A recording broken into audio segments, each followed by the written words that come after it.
Okay, let's start. Okay. Last time we did break-even analysis, then we did working capital calculation. Today we will start discussing the project evaluation and investment techniques.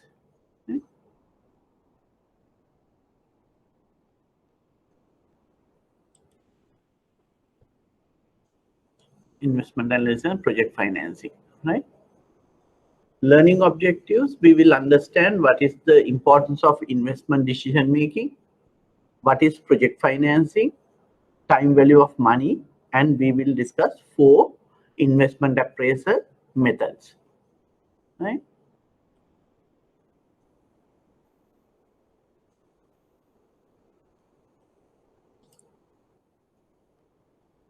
So before that, can all of you hear me properly? Can you hear me properly? Okay, right. Thank you. Right. So first one, like when we talk about project financing, we are not talking about a smaller project like 10 million, 20 million, 50 million. These are big projects we are talking about, and the repayments need to be longer tenor. So long tenor rather than short. So construction of a warehouse, smaller warehouse won't come here, right? Those are normal commercial funding. These are long-term projects, larger investment rather than small. And on this, we will be financing looking at the future cash flows. Projects like mini hydros or power plant or highway, we are talking on this, right? Or a very big hospital or a very big garment factory. 3,000-4,000 people are working there. That kind of a huge investments. Important is when we are talking about project financing, it involves large amount of resources. Maybe the strategically or maybe the financial involvement, but it is large amount of resources we need. The other part is, if it goes wrong, normally it is very hard to bail it out, right? So we just hand over the project to someone else. So nature is long-term, large-scale investment and complicated future cash flow based funding. Importance is this kind of investment involve larger resources, and if we miss proper evaluation, bailout would be difficult. Like Port City is a project finance funded investment. So this is the two things. Rationally for PF is project financing, and project rationally. Why we need project finance? It is bridging the funding gap, long-term funding gap. Need is long-term. Project rationally is why this project will be undertaken, logic or desired outcome, right? Rationally for the project financing is bridging funding on a long-term basis. Project rationally, why we are undertaking this is the logic or desired outcome. Right? This is the definition of a project financing, right? Long-term financing of industrial stroke and or industrial projects, long-term financing of infrastructure and or industrial projects based on the projected cash flows of the project rather than the balance sheets of the project sponsors. What does that mean? When you are looking at a project financing project, right? When we are looking at a project finance, we give purely based on the merit of the project, right? Whether this project will generate adequate cash flows to service the loans, right? We are not going to look at the strengths of the sponsors, the equity contributors,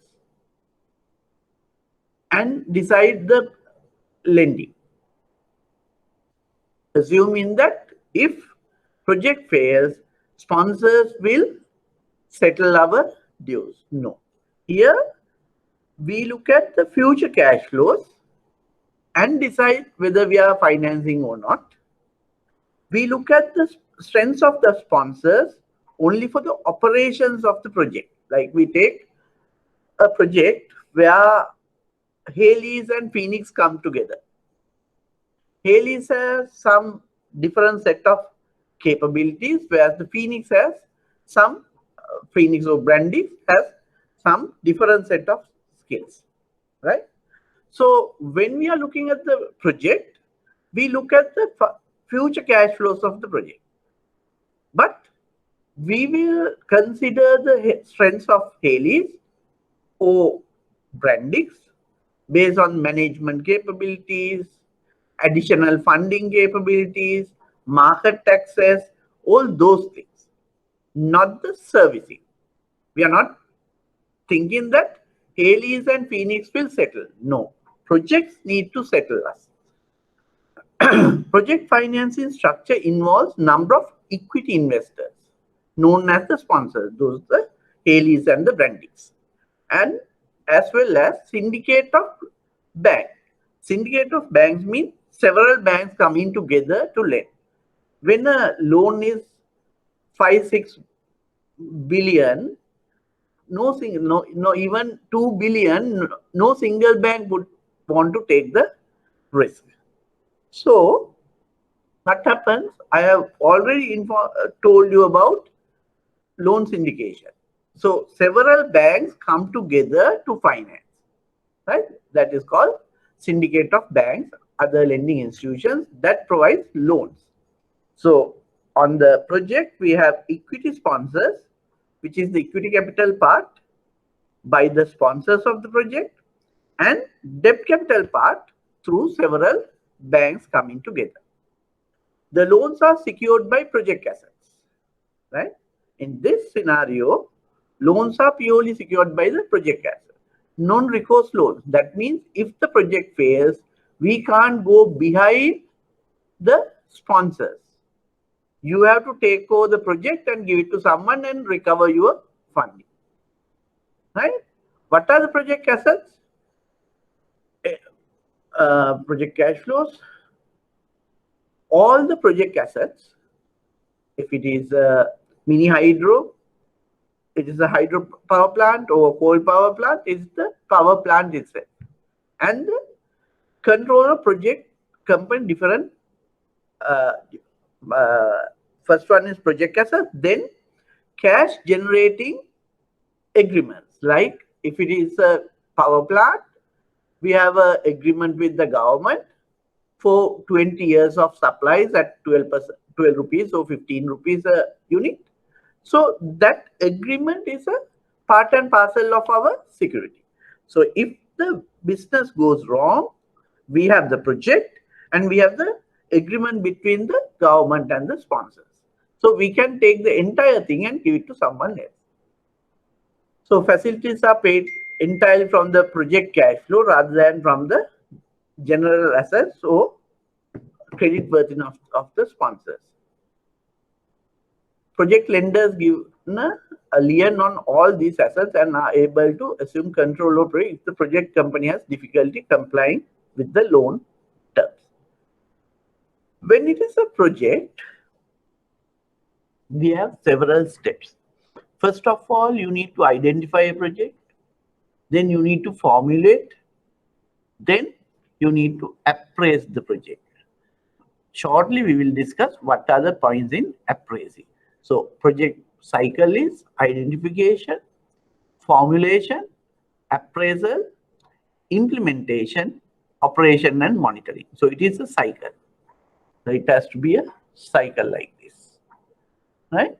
Most of the project fails in this stage, implementation, right? You have seen construction projects, road constructions need to be over somewhere 2019, still not even halfway done. Right? Those are implementation problems.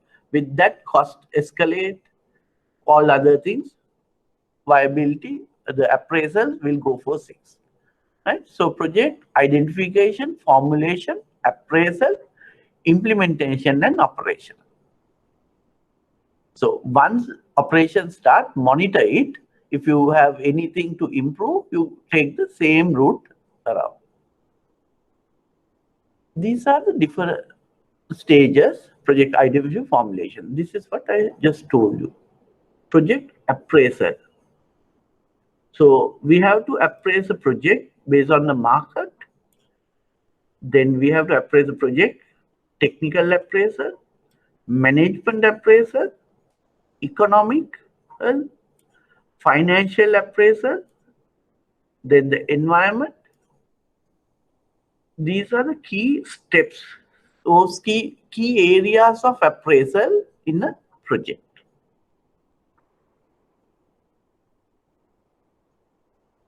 So this comes under the finance. Then we have the third part, computation of viability ratios, payback period. So we will be discussing all 4 of these. This is the again. So you have project finance, market analysis, management, technical, environment, economic, and financial appraisal. Right. Is it clear to you up to now? Any questions up to now? We just discussed what is project financing, right? It is financing large scale infrastructure or industrial projects based on the projected cash flows of the business rather than the strength or the credit worthiness of the sponsors. Right? So these are non-recourse loans. You will have sponsors who are the equity providers, and you have syndicate of loans, syndicate of banks who will provide debt capital, right? Long-term funding. Then all security would be the project assets and money generating contracts. So if a project goes bad, you have to take over the project and hand it over to someone else rather than trying to bail it out. Right? So that is project financing. So when you are evaluating, you have the project cycle, identification, formulation, evaluation, implementation, and monitoring. That's what we discussed up to now. Now we will go into evaluation part. Any questions up to now? Or can I proceed? Thanks, Varuni. Others?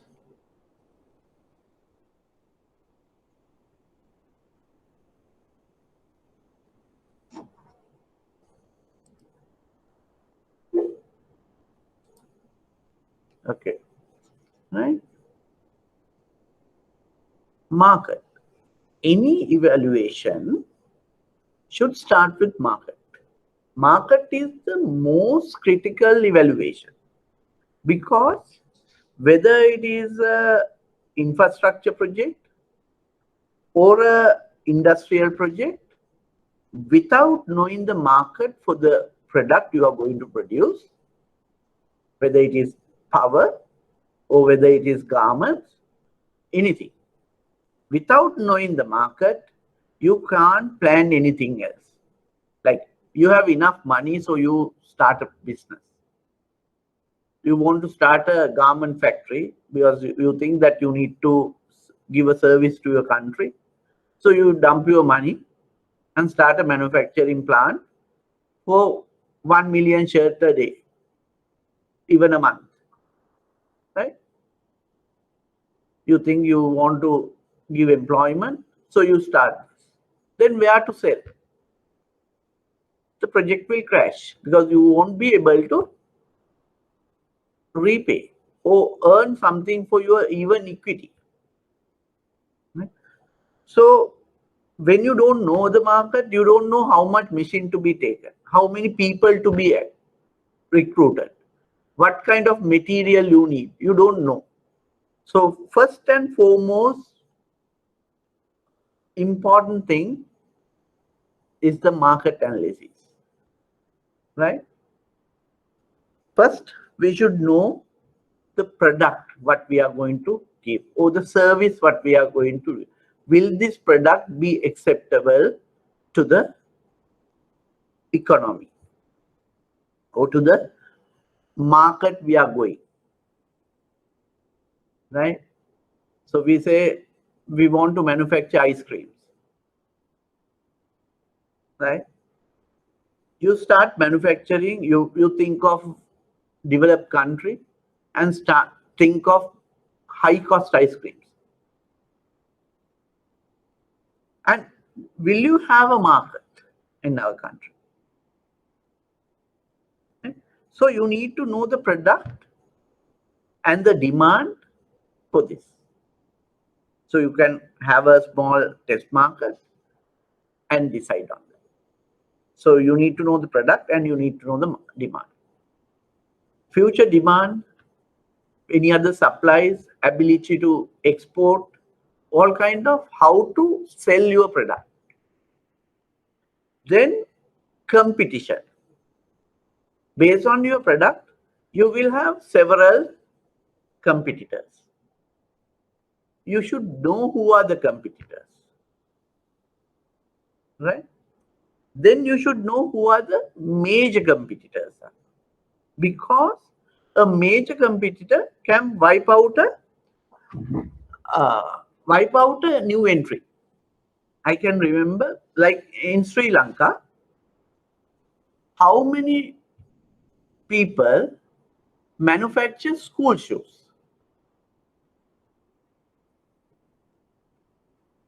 How many people manufacture school shoes? It is very few.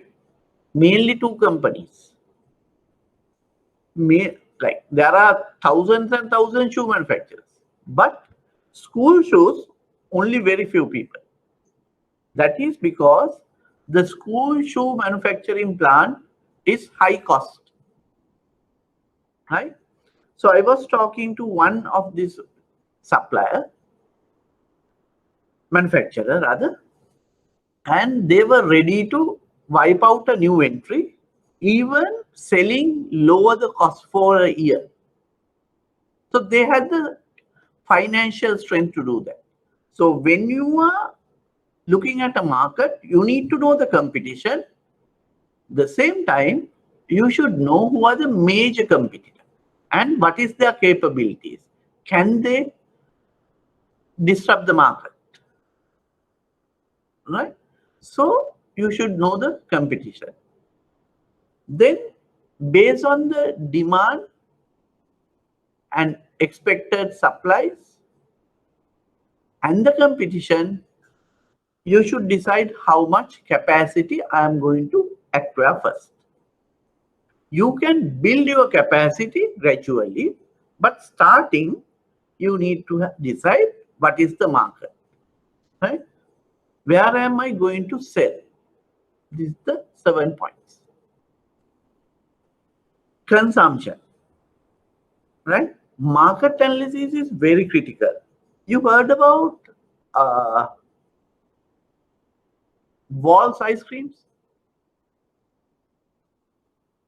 Now it is Cargill's Magic, right? When Wall's came into the country long time ago, right? When I was young, okay, they did the test marketing in Kandy and Nigam, right? These two markets are extreme markets. So what happened? They had huge sales. Nigambu is a very high per capita area, and per capita spending is very high in Nigambu. Similarly, candy is a very inclusive market, right? So they did the test market in there to find out the consumption patterns, right? Then what happened? They started a huge factory. So first few months, a year, there was a huge demand for Walls ice creams because it was a new thing, new flavors, new way of marketing. So everyone started buying, right? Those days, my brother had a shop. I'm talking about 1996, long back, 25 years ago, right? So I can remember Sunday evening, we used to sell something like 10,000 rupees worth of ice cream, right? So that time, I think the what you get for 100 rupees or something, it was around 12 rupees or 20 rupees. Can't remember the exact price. So huge demand. So the company miscalculated the market consumption. They invested huge.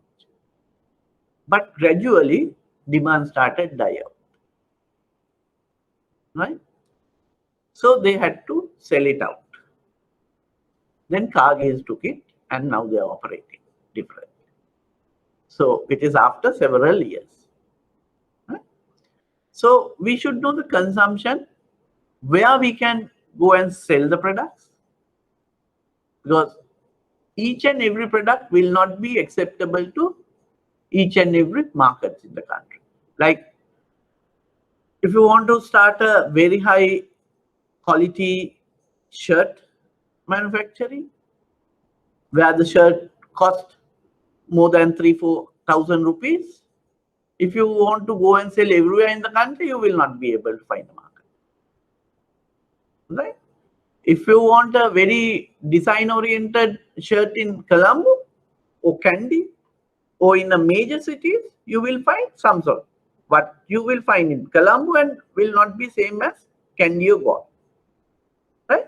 So you need to know which market you are going to sell. Then the distribution system. Am I going to appoint distributors, agents of sell, or am I going to have my own distribution channel?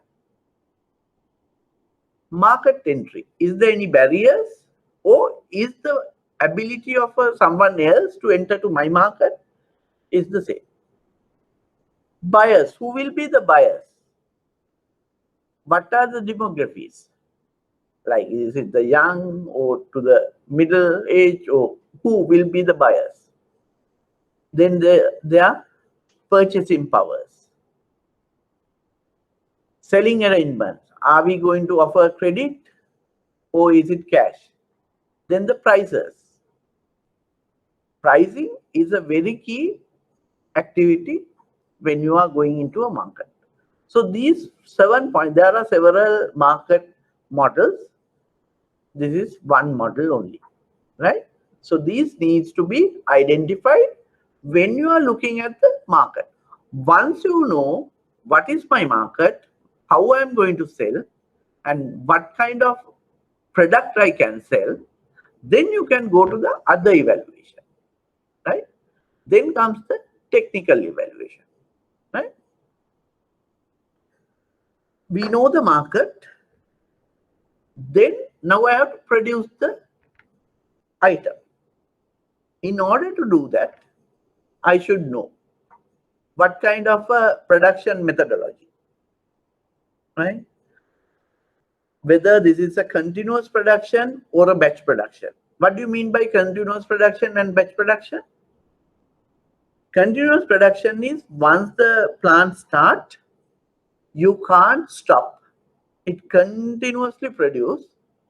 If you stop, it will take a lot of resources to restart. Like a cement factory. You can't stop. Once you start, it continue the production. So per year, maybe 1 or 2 times maximum, they will shut down the plant for maintenance. Otherwise, 24 hours, 7 days a week, they will operate, right? So methodology, whether it is a continuous production or batch production. Batch production is you produce a batch, easily you can shift to another product, right? Like shirts, 15 size shirts we produce, then 16 size shirts we produce, 7. There is no difference, there is no larger changeover time or changeover resources requirement, right? Then we need to know what kind of equipments, machinery we need. Like you talk about these bottles, these are blow molded bottles.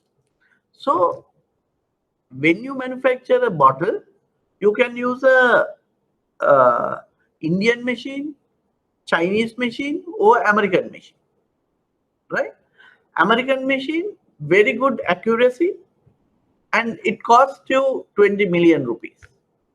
Indian machinery, lower than that, maybe it is around 10 million. Chinese machine, like lesser quality, but with 5 million rupees, you can buy a machine. So whether I'm going for 20 million or 5 million or 10 million, based on the specifications, like do you need very accurate specification, right?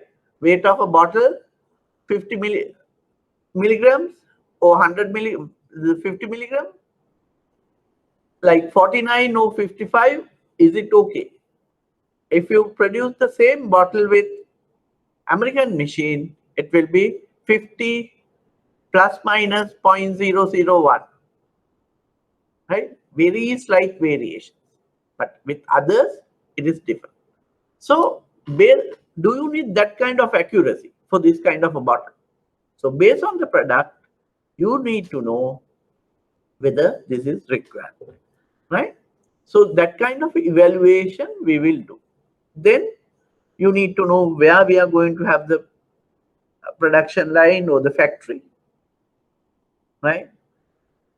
Space requirement, then infrastructure, which is roads, then power requirement.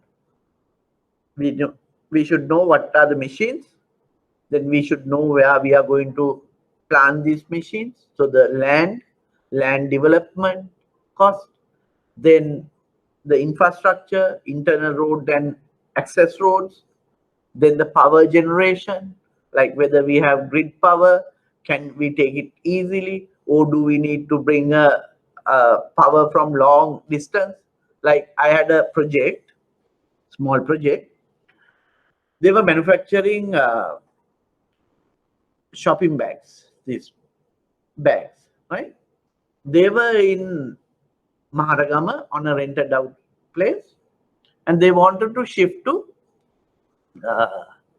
they shifted somewhere away from Horana, right? So they shifted to their own place, partner's place rather, but they couldn't start. Then we made a visit there, and machines were up and running, but not in the full capacity. Then I asked them why. Because they wanted to avoid the rent payment, so they brought the machine to their own place, right? But after coming here to the new place only, they realized that the power line is far away from their factory, and if they want to run the production full, they need to bring a new power line to the factory. So they needed another 5-6 million on that, right? So they didn't expect, they didn't plan for that expenditure. So they can't operate because they don't have that money. Even they didn't want to take a loan to get that money. So they were operating one machine at a time, right? So their production was very low. So when you are evaluating a project on technical aspects, you have to know the machines, how much machines, what are the machines, what is the capacity of the machines, then the land area you need, then the building types you need, building areas you need, power, like grid power or generator requirement. Do you need a generator? Some plants, without a generator, you can't, because if it is a blow molding or injection molding, you can't stop a machine due to a power cut, right? Then you will have different issues. So you need to have a backup power supply, right?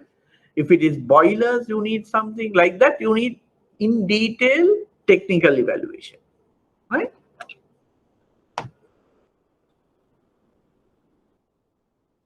Then the financial evaluation. So once you do the technical evaluation, the second one is the third part is the financial evaluation. You need to know what are the capital expenditures, land, building, machinery, equipment, then vehicles, all those fixed assets. Then you need to work out the cash flows, because firstly you decided the market and the quantity you can sell. Based on that, you need to have a projected P&L. Then you need to have a projected working capital. You need to have a balance sheet and a cash flow projected, right? So out of this working capital, part of it, which is the permanent working capital part, goes to project cost. Project cost includes fixed assets, working capital, and contingency. Contingency means we allocate 5% or maximum 10%. Normally it is around 5% of your capital expenditure cost as a contingent. If something goes wrong, or like if a exchange rate fluctuates, if the labor cost increases, due to unavoidable reason, if the price goes up, we have enough money to accommodate. That is contingent expenditure, right? Then pre-operative expenses.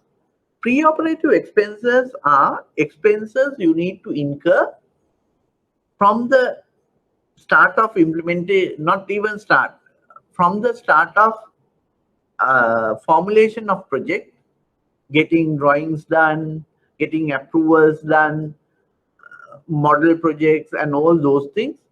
Then bank loans and banking finance facilities up to the start of commercial operation.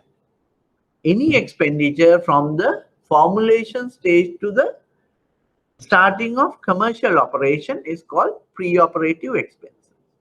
All those things can be categorized into project cost.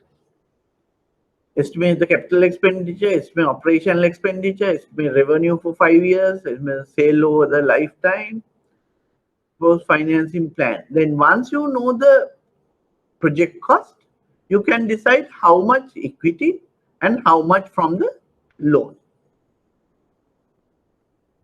Then this one, the projection of the expected profits under various assumptions. That is, we need to have a sensitivity analysis.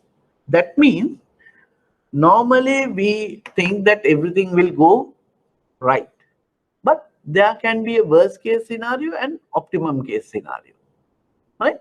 So we should know if something goes wrong, how much drop we can accommodate without defaulting a bank, right? So always we should have 3 scenarios: worst case, best case, and the optimum. That is the expected one. So sensitivity analysis you should do. Then your financial ratio calculations. This I already told. Last week we did the working capital calculation, working capital cycle, inventory turnover period, debtor collection period minus creditor. So based on these periods, you need to work out the working capital requirement. So that is the day-to-day funding requirement of the business.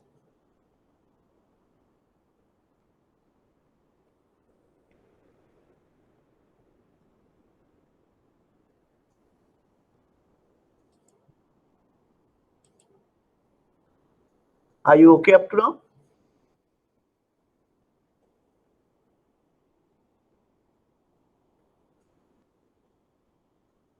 Are you okay?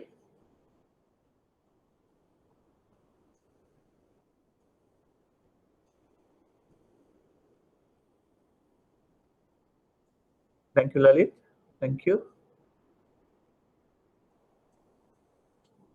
Right. Then we'll come to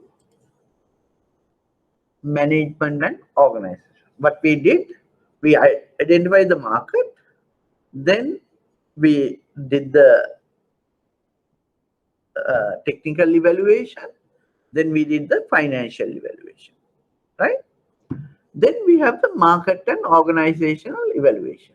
That means what kind of a management or the organization structure, whether it is a hierarchical structure or a metric structure, what kind of departments we need. We need to have a production department, we need to have a market department, we need to have a HR, admin, like that. Which kind of departments? Who should head this? What kind of manpower? Production, based on the market, we decide the machinery. Then we need to decide how many people we need to operate these machines. How many people we need to market this? How many people we need to pack these? Like that. Based on the market only, everything is cascaded down. Right? So that has to be done. So we need to know the departments. We need to know the firstly the type of organization, then the departments, function of each department, manning of each department, job descriptions, everything we need to have. Then we need to know what is the legal form. Our second lecture was type of borrowers, right? Legal form, sole proprietor, partner, limited liability, like that, right? So when you need the job description, that means who are the key persons and what kind of qualification, what kind of experience. In a business, qualification requires. Same way, we need experience as well, right? When you are qualified, but if you don't have experience, why you need experience is to face the practical scenarios, right? Think about an engineer. I'll take an example from myself. I'm an engineer by profession, right? When I came out of the university, 1996, the year we won the cricket championship, right? So I went to the factory where I got my first job, factory. Then first day or second day, there was a very old welder. He came to me and asked me, sir, can I weld from 8 or 12? I didn't know anything. Theoretically, I knew 4 millimeter, 8 millimeter, 12 millimeter, like that. We had different welding rods, right? Theoretically, I knew. But when he comes and asks me, attend the 10 and the 12 and the, I didn't have any clue to tell him. So he was checking my practicality. The same time he came and asked, Kale Kambiyadda, Nule Kambiyadda, which I didn't know. Because in our textbooks and in our learning, we don't use the language the Bas use. So I have a problem there. Right? So it is the experience and the qualification. Right? MBA without exposure, experience does not matter. Like it can't add value. It is only a paper qualification. You know theory, but you don't know how to use it in the practical scenario. Right? Like that, I am Bachelor of Engineering, but with the welding bars, I'm nowhere because I don't know. Right? So when you are talking about management, you need to have a blend of experience and qualification. Right? I can remember the current DSI chairman. After he graduated, right? Not the chairman, is the managing director. He was placed in the shoe factory, just giving a desk and a computer, middle of the production line. End of the production line, he was sitting and learning. So earlier chairman told me once, he need to know each and every step of this. He may be qualified, but he does not have exposure to the business. So he need to come through the line. Then only he will know. Right? So when you are talking about human resource, exposure and the qualification is very vital. Right? So based on the market, again, you decide all those things and the number of headcounts and departments and those things. Right. Then we go to socio-economical study. That is what is the impact we create to the environment, not to the environment in the sense, society. Are we creating jobs? Are we purchasing raw material locally? I can remember once I was going on some project visits, Deep Surya, right? Then there was a new factory. I know that what was the factory. Then we stopped and we went in. That was a laptop manufacturing plant, right? When we went there, they just started, and this is a rural area, no shops or anything, right? But they decided they will hire only from the local area, right? So I went after 6-7 months. Then we saw small shops has come up, eateries, clothes shops, gift shops, like that, saloons and everything has come up. Then there were a few three-wheelers and there were a few vans for transporting these girls.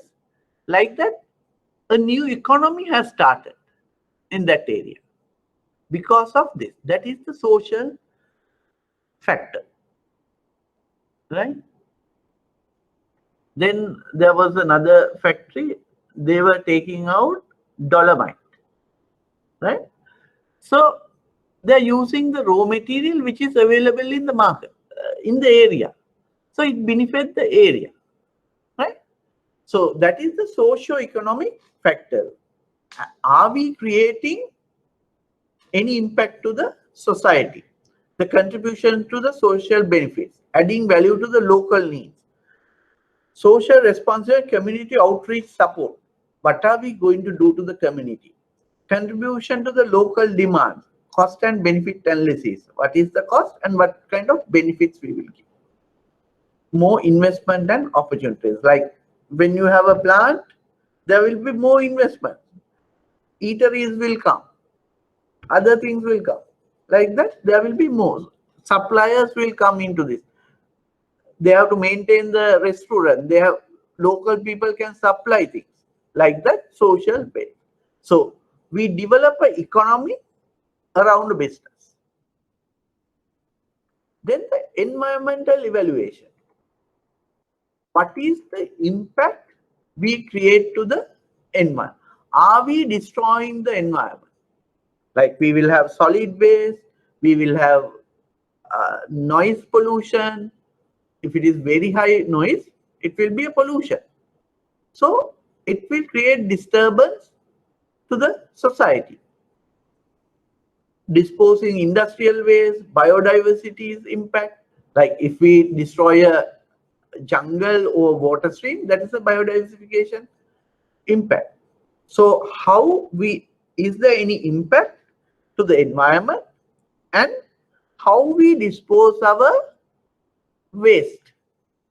It can be water, it can be solid waste, it can be fumes, it can be sound, anything. Like once I did a project to manufacture quill. That means like we in Sri Lanka, it's a big issue, mainly on this around garment factories, the disposal of this cloth material, right? This cotton shirts takes at least, cotton material takes at least 5 years to decompose. Nylon, it takes around 30 years to decompose. After I did that project, I don't wear anything except for cotton. I wear only cotton,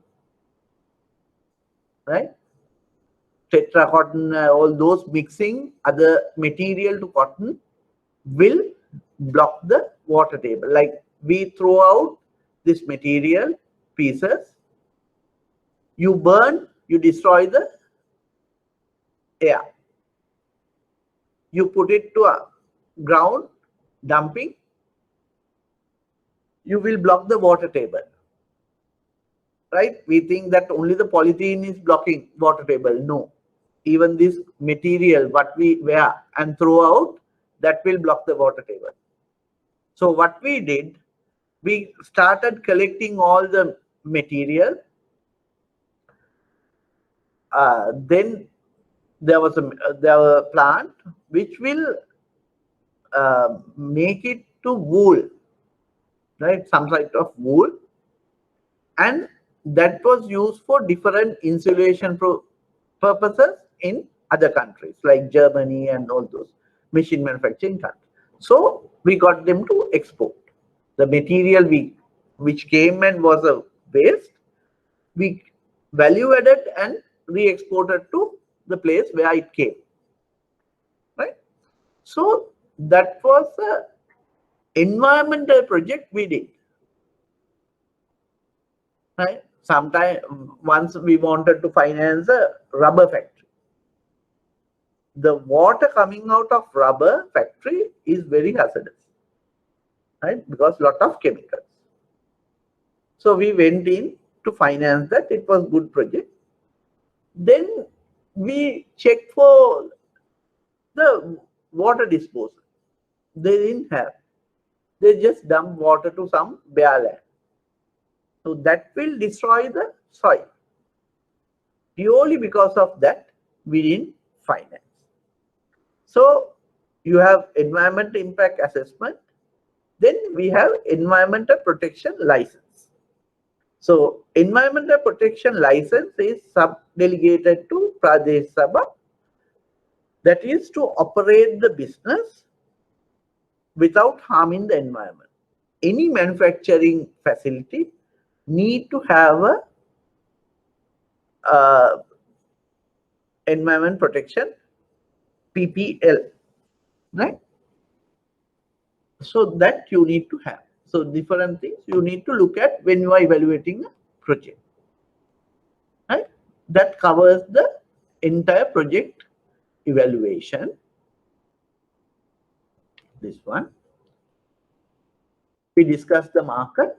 That is the key point. Based on that only all other things work out. Market, technical, management, then financial projections, economy and environment. Right? This is the project cycle. Right? Okay. Any question on that?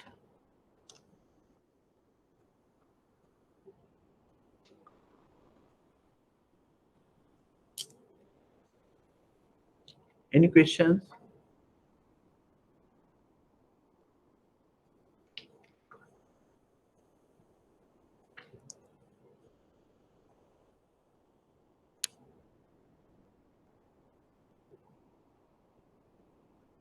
If no questions, can I proceed to the other part?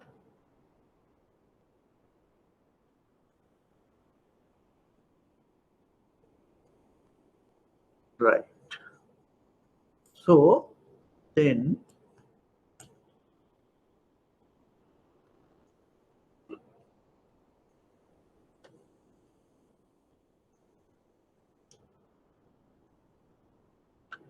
method of investment appraisal. We have 4 methods, right? These are the 4 methods we are going to discuss, right? Payback period, that is the time taken to recover our investment. Under this method, the time taken to recover the capital investment is considered. Higher the rate of recovery, higher the attractiveness. That means faster we recover the capital invested, attractive the project is. We don't consider anything. We consider only ability to recover our capital, right? Then there is a period. Then the accounting rate of return. This method calculates percentage between average profit and average investment.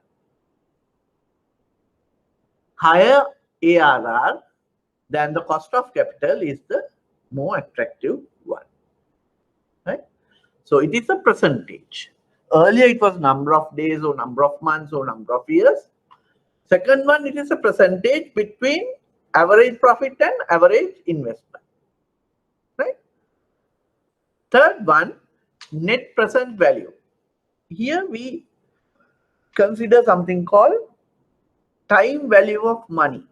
Rupee today will be different from a rupee tomorrow, right? So we project the future cash flows, consider the time value of future cash flows to today or year 0, and take the difference between investment and the discounted cash flow. We will discuss those things when it comes there. Then the internal rate of return, that is the rate where NPV is 0, right? It is used to evaluate attractiveness of the project.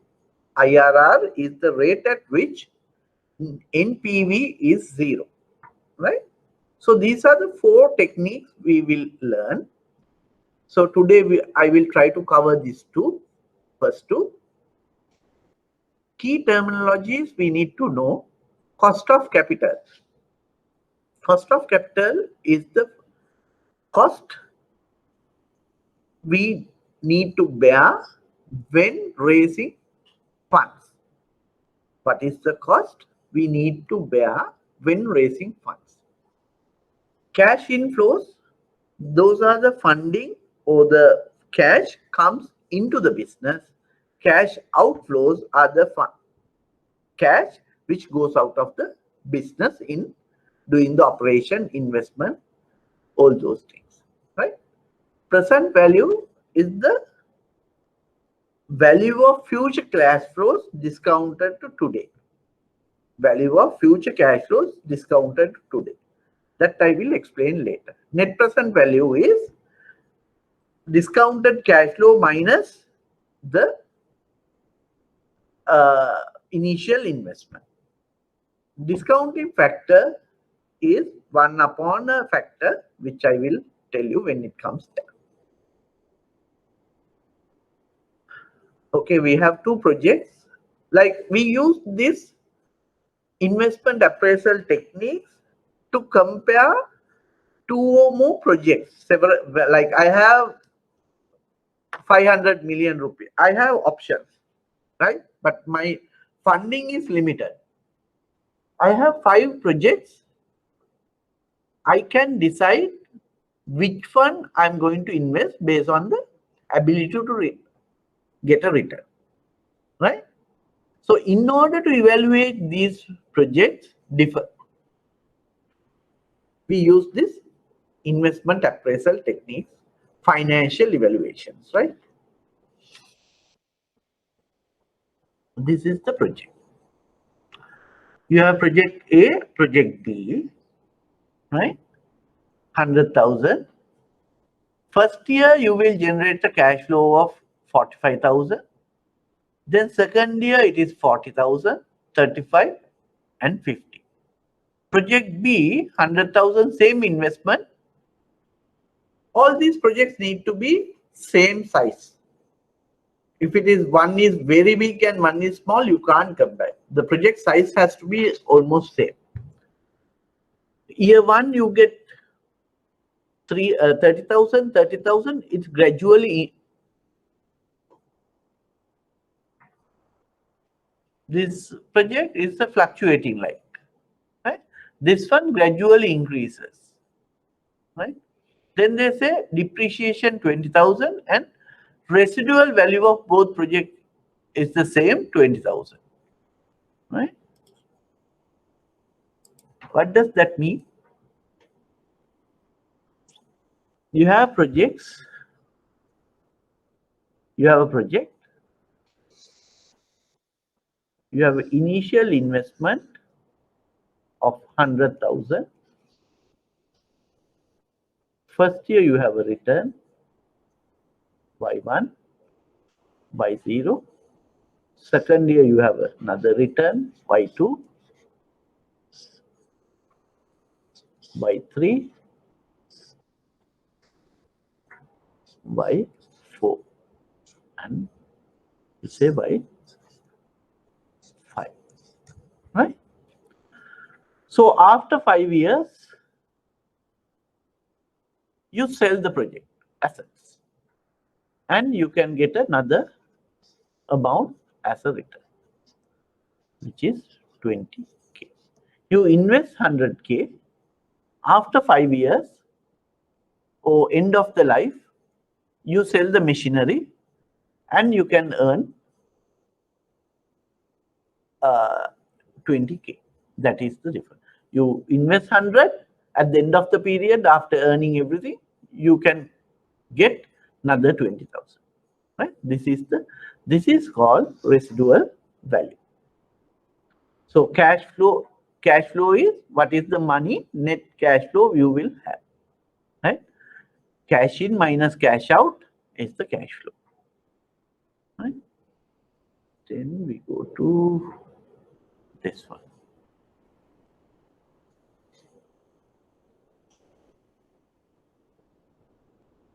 Payback period. Right? This is the project A. Right? Look at this. Project A, initial investment 100,000. This is the project A. Your 100,000 investment, right? Then first year, end of the first year, you get 45,000. 100,000. Cumulative cash flow 100. End of the first year, you get 45,000. So you have recovered 45,000. So you need to recover 55,000 more. Right? 100,000. By end of the year, you get 45,000 cash. So balance is, what is payback period? Point in time at which cash flows from turn from negative to positive. That means if you invest some amount and you start getting money, the time by which you collect all your initial investment, right? So you had the minus 100,000, you got a positive 45,000. So you have a negative 55,000. Then you get another 40,000 end of the second year. Now you have minus 15,000. That means during the year 3, you need to get 15,000. However, you will be getting 35,000. That means if you operate the business for the entire year, 12 months, you will get 35,000. So that means somewhere in between middle of the month, middle of the year, you recover your investment. So it is 2 years and something, right? It is 2 years and something. First year, you recover 45,000. So you need to recover 55. Second year, you recover 40. From the third year, you have only 15,000 to be recovered.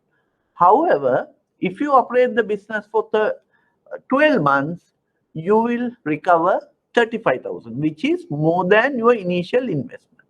That means maybe 4th month or 5th month, you will recover your entire investment. That we assume that monthly basis, equal amounts we will receive. Right? So similar way, we go to the second project. 100,000, first year it is 30,000, 70,000, second year 30,000, 40,000.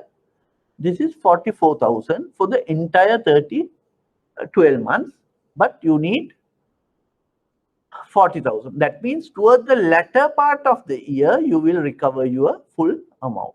Here in this case, for the entire year, you will receive 35,000, but you need only 15,000, less than half of it.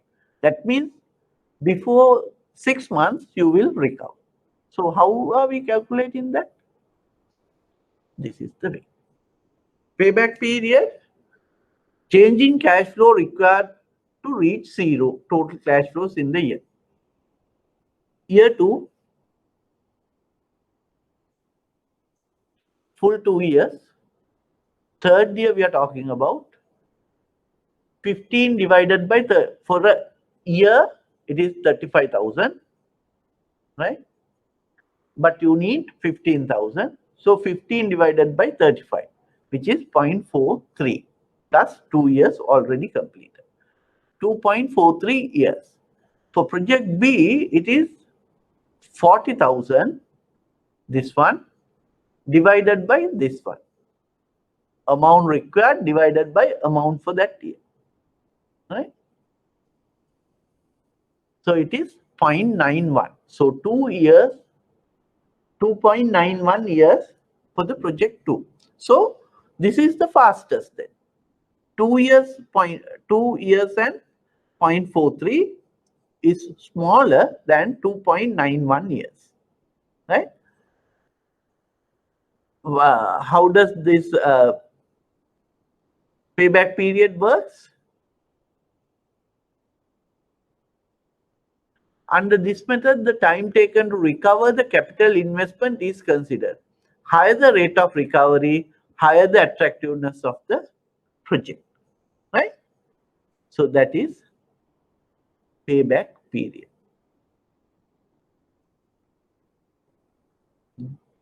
Then pluses and minuses. It is very simple. Objective, because we use cash flows. Commercial realistic. Very risk averse, because as soon as we recover, we don't bother about the balance cash flows. We just wanted to recover. Disadvantages are we don't consider future like entire cash flows. If a project generates smaller cash flows in the first few years, but towards the latter part of the life, it generates huge cash flows. But there is another project, first few years you generate big cash flows, subsequently it comes down, right? First project generate entire years, it generates big amount, but second one generates very small amount, but first few years they generate higher amount. On this basis, we will definitely take the second cash flow, not the first cash, because aim in the payback period is to find out the speedy project which returns your investment. We are not bothered about the entire life's cash flow. Then time value of money, we don't bother. Here we think rupee today and rupee after 1 year, the same, right? So that is payback period. Then we come to accounting rate of return. We have a small calculation. Now we were given cash flow. You need to find out profit. How do you calculate profit from the cash flow? It is cash flow minus depreciation. Profit is a subjective item because depreciation is there. Depreciation is not a actual cash cost. It is only a provision. And again, depreciation can be done differently. Different companies can do depreciation differently. There are ways and means of doing depreciation, right? So it is profit is a subjective item, right? So firstly, you need to find out the annual profit, net cash flow minus depreciation. Then secondly, calculate the average profit. First annual profit, then average profit. How do you calculate average profit? If the lifespan of the project is 5 years, you add all the project profits divided by number of years. If it is 3 years, 3 project profits divided by 3. If it is 5 years, 5 profits divided by 5. If it is 10 years, 10 profits divided by 10. Right?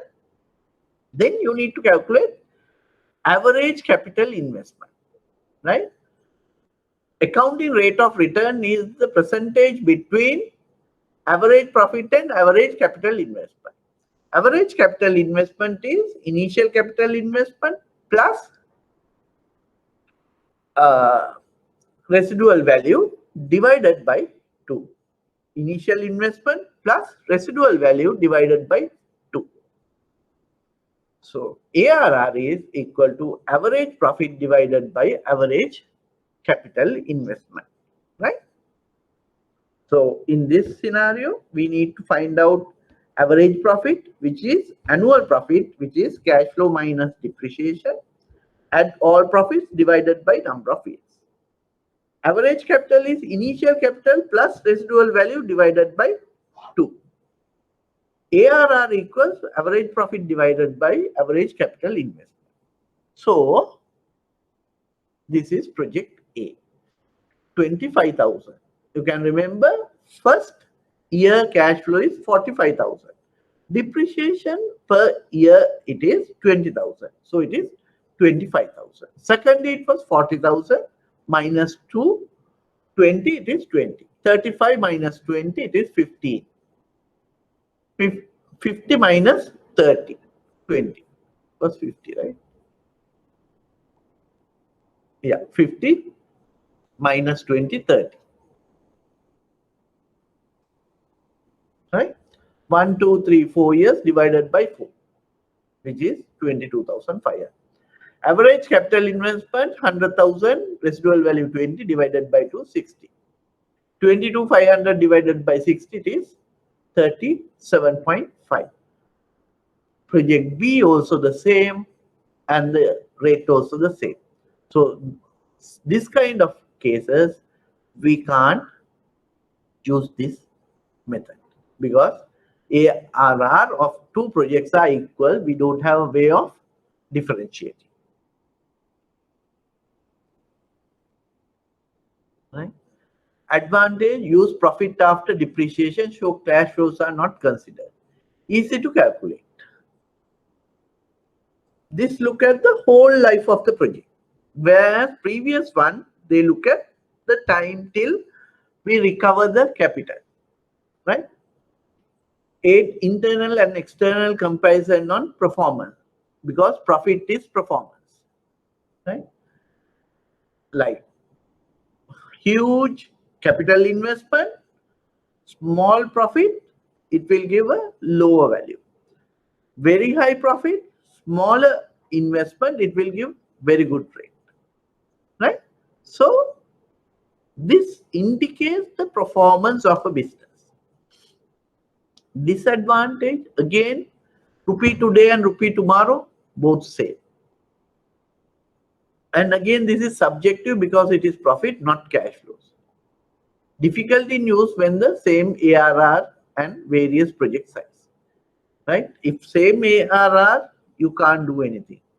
If different project size, we can't use these things, right? So yeah, now it is time value of money. We will do that part next week because it continues, right? So I will stop the presentation now. We have 15 minutes more to go, but I won't be able to cover time value of money within 15 minutes. So I need to continue it with time value of money and present value NPV and IRR together. So we will do it next week, right? Okay, if you have any questions, I can answer now.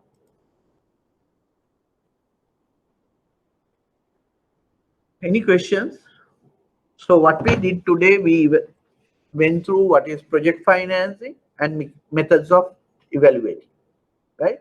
Appraisal techniques, like what are the areas to be appraisal or feasibility study areas, right? Then we came to investment appraisal techniques, which are 4 techniques, mainly payback period, ARR, accounting rate of return. Then we have to do the net present value and IRR, right? Payback period gives you the project which returns your money fastest.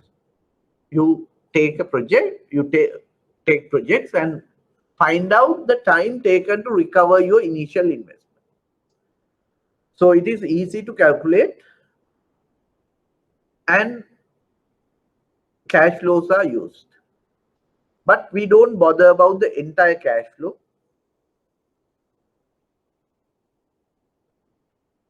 Like, just give me 1 minute, right? So we don't use the entire life cycle of the project.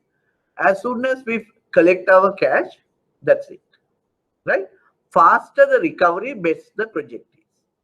Then it comes to ARR, which is the percentage between average profit and average investment. Average profit is cash flow minus depreciation, which is a subjective matter. Number of years of profits divided by number of years. Initial investment plus residual value divided by 2 is average, right?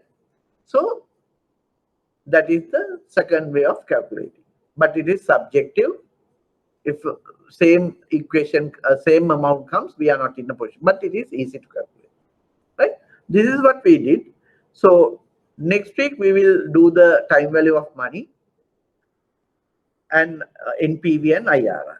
Okay, thank you everyone. If you don't have any questions, Lalit, I think you need, I'm not sure how you are getting the handouts. If someone else can tell him how to get the handouts.